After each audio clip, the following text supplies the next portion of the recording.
Hello, what is going on, ladies and gents? Today we are going to be looking at why sea creatures get scarier the deeper you go.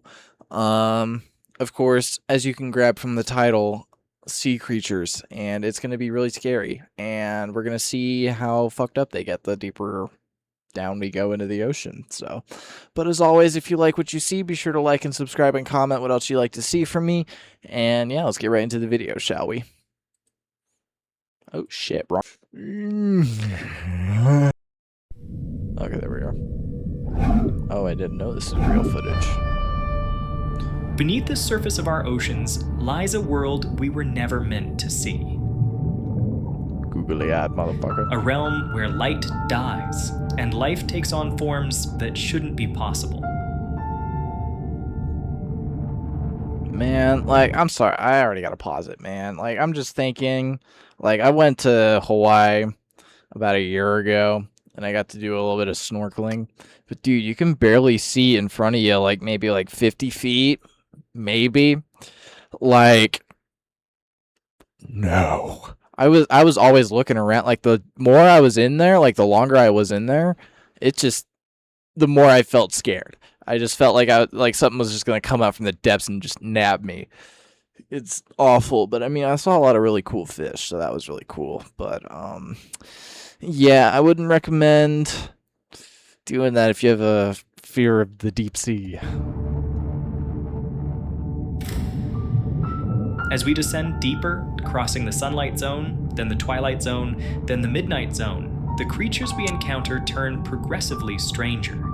Yes, the multitude of zones. I've seen that anglerfish aren't actually as big as we think they are. Like, they're actually like really tiny. We've sent rovers to Mars. Maybe that's just when they get up to the galaxies. surface, they just shrink. I don't know. But the deep sea, we've explored less than 5% of it. We know more about the surface of the moon than we do about what's happening 6,000 feet below our own oceans. It's a very well-known fact. Or at least one that's commonly used. But how strange does it get? Tell me.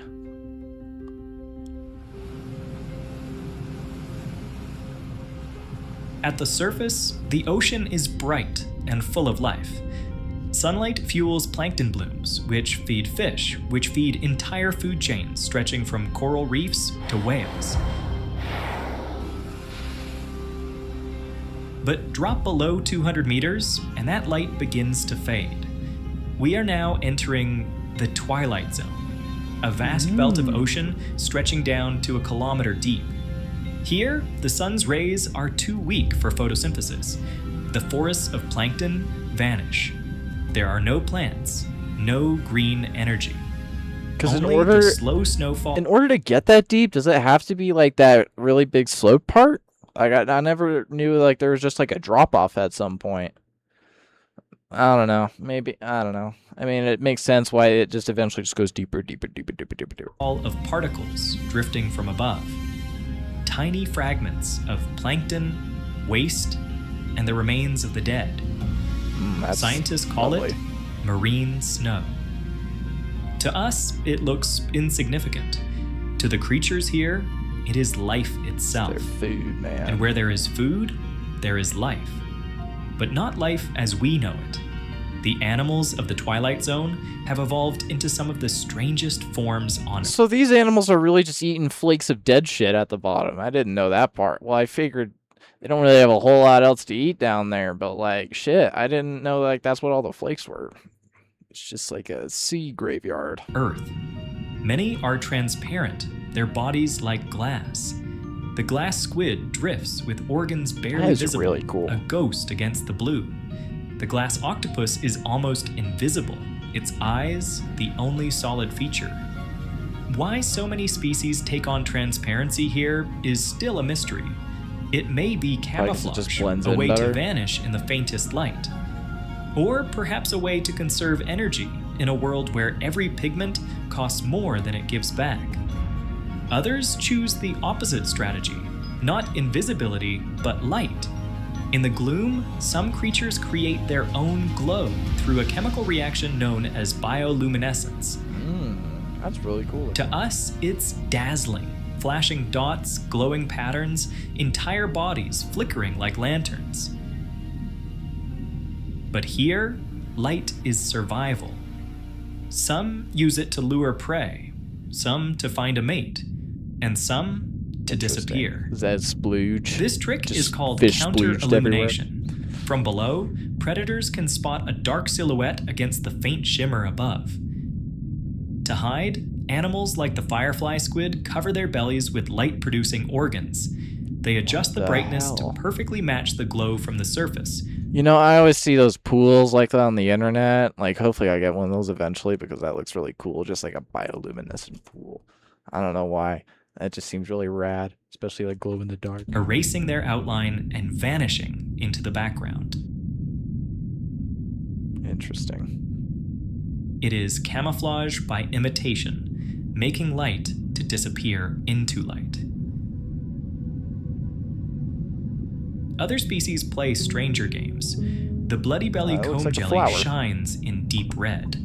Down here, red light never penetrates, making the jelly appear completely black. Looks like Inside a pair of its stomach, testicles. bioluminescent prey is concealed, hidden from predators that might otherwise detect its glow. Or like sea fruit. In a world defined by light, or the lack of it, every adaptation revolves around who can be seen and who cannot. But the Twilight Zone holds more than tricks of light. It also hosts some of the ocean's greatest spectacles. Each night, as darkness falls above, billions of creatures rise from the depths. Lanternfish, squid, jellies, an entire army of the deep, climbing towards the surface to feed on plankton under cover of night. Interesting. At dawn, they sink back down, vanishing into the gloom. So do you see like a lot more like animals from the Twilight Zone up near the surface at night? That's kind of creepy to think about. You don't know what horrors there may be at night, but I mean, like, you'd think like they'd be on like a similar schedule, but it makes sense because the absence of light, that's what they're used to. But I mean, I guess the pressure change in the ocean wouldn't be that much different, so that makes sense. This vast daily movement is called the Dyeel Vertical Migration. It is the largest synchronized migration on Earth, greater in numbers than all herds, all flocks, all swarms combined. And yet, despite its scale, this event... And to think, like, why do they even do that, too? Just because they're already feeding on dead shit where they're at, but then they go up to feed on more dead shit. I don't know. It's just interesting. Maybe the dead flakes are bigger. I don't know. Remained hidden until World War II. Naval sonar operators detected a mysterious false seabed, a dense layer that rose every night and sank every morning. Oh no, it it'd be wasn't the the fish. ocean floor at all. It was life, an entire invisible world moving as one. The Twilight Zone is where the familiar rules of life begin to bend, where transparency is armor, where light is used to hide, where billions of animals rise and fall in a rhythm older than humanity itself. That's insane. This is the threshold of the deep, the first layer of a world we still cannot explain. Past 1 kilometer, all sunlight disappears. We have reached the Midnight Zone, a realm stretching down to 4,000 meters. Here, there is no dawn, no dusk, only endless night. Temperatures hover just above freezing. Like, that is the worst possible situation you could ever be in. Like, deep sea welding people, those motherfuckers got balls of titanium steel, man. Like, I bet the pay's good. Like, don't stretch that, but I mean, like, the dangers outweigh that for me. Like, especially the deep, dark ocean. Especially if it's something like that, because it feels like anything could be anywhere. Like, it's like a blood ocean scenario. The pressure is hundreds of times greater than at the surface. To human eyes, this seems like a world where nothing could survive. And to think we have not explored most of this at all. Like, we have, like, this is like, we're barely grasping onto, like, stuff here. Like, we don't know what else could be down in the depths, you know? But it's weird to think about. Like, just crazy. Like, we should just, like, be shifting more towards that. It'd be cool for ocean exploration to be more of, like, a bigger thing. And yet, it is here that I like Ocean Gate, though. That was a... evolution becomes most creative. Take the dragonfish. Unlike most creatures, it can produce red bioluminescence. To most eyes in the deep sea, red light is invisible, which makes the dragonfish's glow a private searchlight. It illuminates prey without giving itself away. What the hell? Even more mysterious, its eyes are specially adapted to detect this hidden color. It's as though the dragonfish has invented a secret wavelength seen only by itself. Other predators here are masters of disappearance. Some fish are cloaked in ultra-black skin, so efficient at absorbing light that it reflects less than 0.5% of what touches it. What the hell? Even when a spotlight from a submarine beams directly on them, they almost vanish. That's insane. And then there are the anglerfish. Perhaps the strangest hunters in the deep. The female dangles a luminous lure in front of her mouth, drawing in unsuspecting prey. Like that But her just greatest doesn't mystery make sense. lies Like, in how is that the reproduction. most efficient method? Males are born tiny, weak, and helpless. Their only task is to find a female, a nearly impossible feat in the vast dark ocean. I'd imagine. When he does, he latches onto her with special jaws, fusing his body into hers. His my. organs wither away until he is little more than a sack of sperm, permanently attached, nourished by her blood.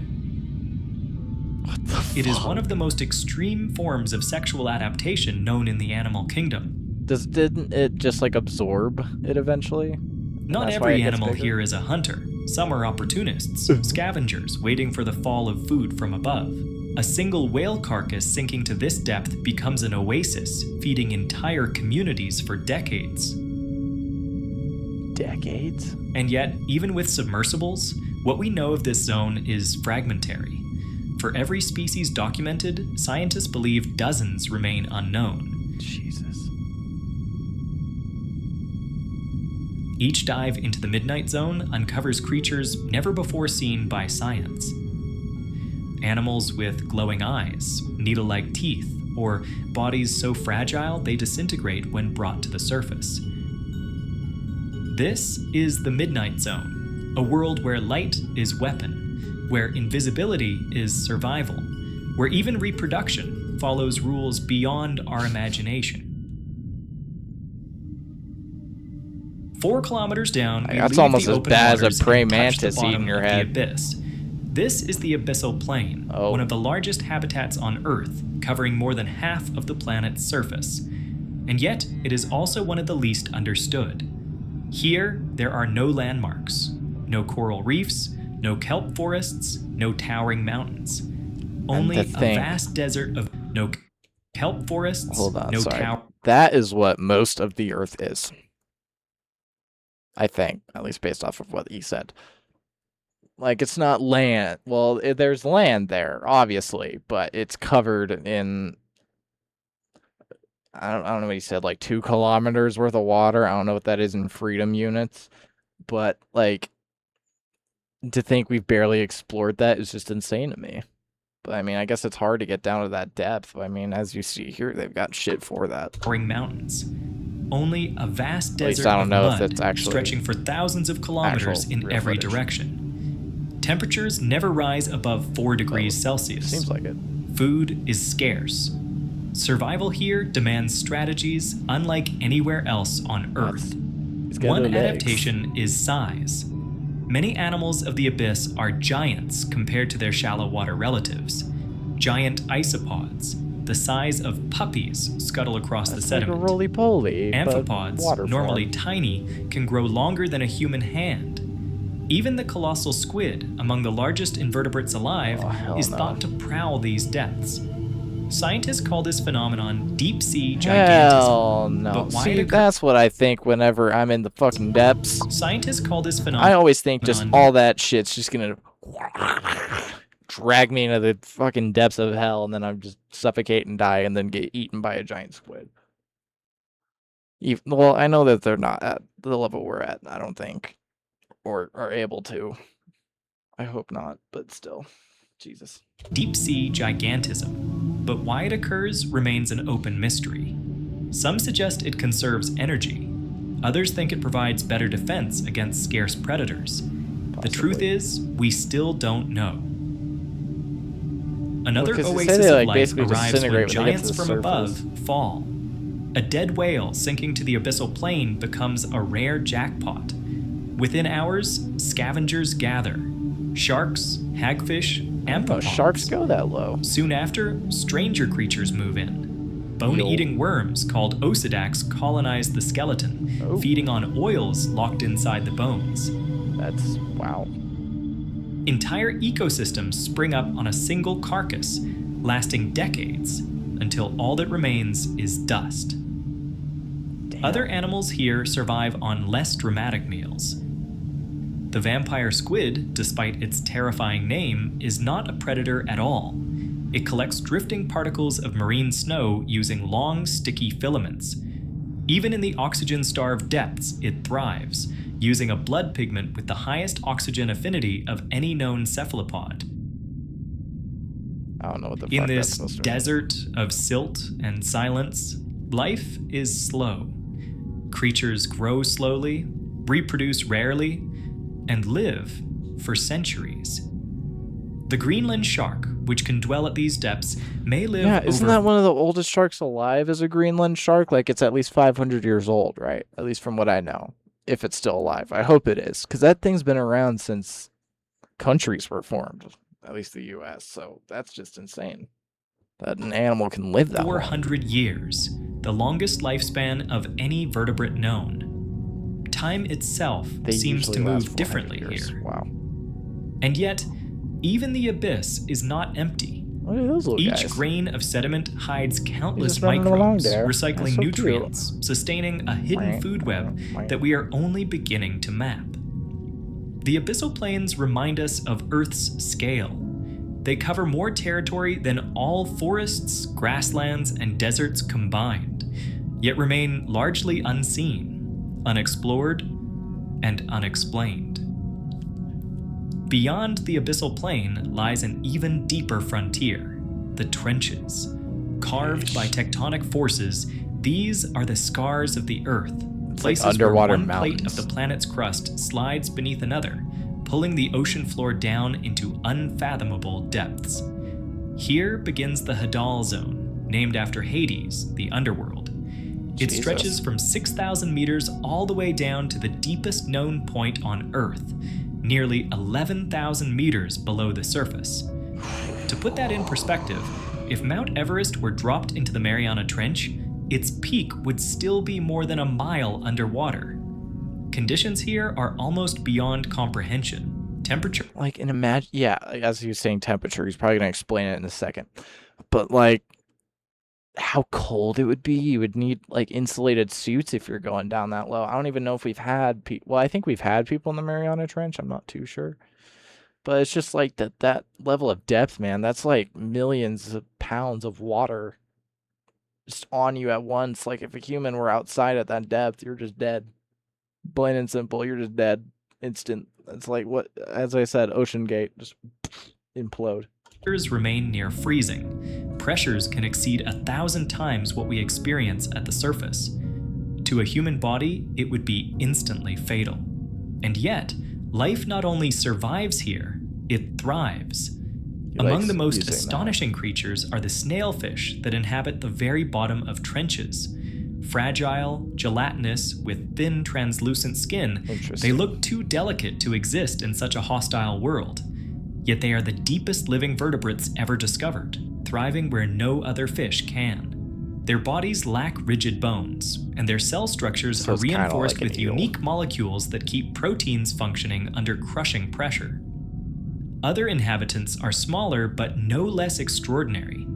Amphipods, shrimp-like crustaceans, swarm across the trench floor. Like, it's crazy how shit like that doesn't get crushed. Like, but like, I bet if I just took a hammer to it, it'll just, But like, it's just insane to me how they're able to do it at those depths. I mean, eels probably make sense because like the water can, like, I guess, move with them, but like, if it's something like that, like, I don't know. Huge numbers. Recent studies found plastic fibers inside their bodies, proof that even these most remote habitats are touched by human waste. It is a That should be the biggest issue here.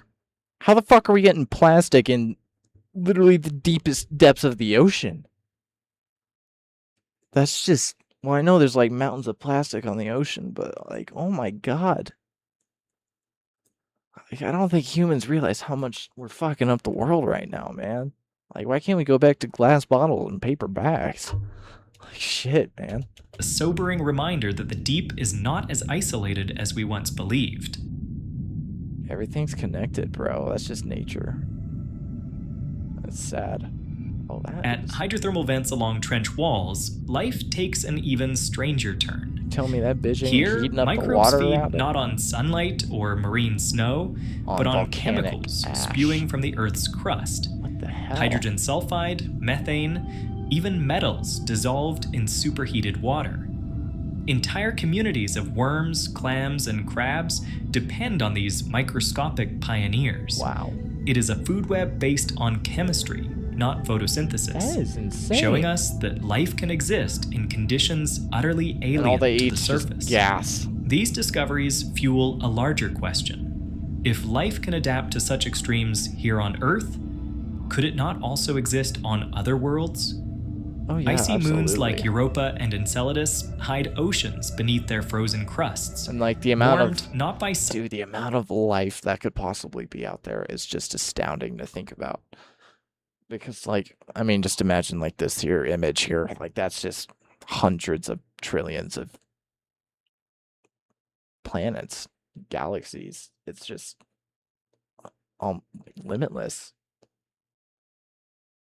Like, there's so many possibilities out there. sunlight, but by internal heat.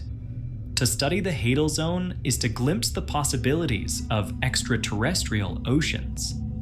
And yet, despite its importance, we know almost nothing about the trenches. Fewer people have visited the Mariana Trench than have stood on the surface of the moon. Each dive brings back creatures unknown to science, from translucent sea cucumbers drifting like parachutes, to gelatinous blobs with no clear anatomy, to microbes whose metabolisms remain a mystery. For centuries, humans imagined the trenches as lifeless voids, silent graves beneath the sea. What we've found Quite the instead is resilience. Life that bends, reshapes, and reinvents itself to endure the most extreme pressures imaginable. For all we have seen, the deep sea remains a world of questions. More than 80% of the ocean is still unexplored. Each dive into the depths, each ROV expedition, brings back creatures never before imagined. Transparent fish, glowing worms, jellies that break every rule of biology. It is a world where discovery is not rare, but constant. Even among the animals we know, so much remains unsolved. Why do so many deep-sea creatures grow to enormous sizes? The giant isopods, the colossal squid, the amphipods the length of a human hand. Why do others turn nearly invisible, or cloak themselves in ultra-black skin that absorbs almost all light? The greatest mystery of all may be bioluminescence. Nearly 3/4 of deep-sea life produces light, yet the reasons vary wildly. Hunting, hiding, mating, or simply surviving. We still cannot explain how many of these species evolved such complex chemical systems, or why some can glow in colors that no other animal can see. There are deeper puzzles still. For now, these are mysteries without explanation. Perhaps that is what makes them so powerful. They remind us that Earth still holds secrets. Secrets worth protecting. Secrets worth discovering. Like, that's like the new frontier, man. Like, also check out Mr. Science. Oh, wrong thing. Whoops. But I mean, it's just insane Like, that's the new frontier. Like, we can only see so much land, right, on this Earth, and we've only like discovered 80% of the ocean, and we probably like taken up all our land mass by now, or at least discovered all of our land mass by now. So I don't know why we're held up on trying to discover more shit in the ocean and in space. Like, the only reason we probably sent those motherfuckers up to space recently was just because we're probably trying to win a dick size battle. But, you know, who knows? I'm not a politician. Anyways, I hope you ladies and gents enjoyed the video today. I hope I will see you all again, and I hope y'all ladies and gents have a wonderful morning, a wonderful afternoon, a wonderful evening, and a wonderful night. And hopefully, I already said I'll see you in the next one, so hopefully. Bibbidi bobbidi boo.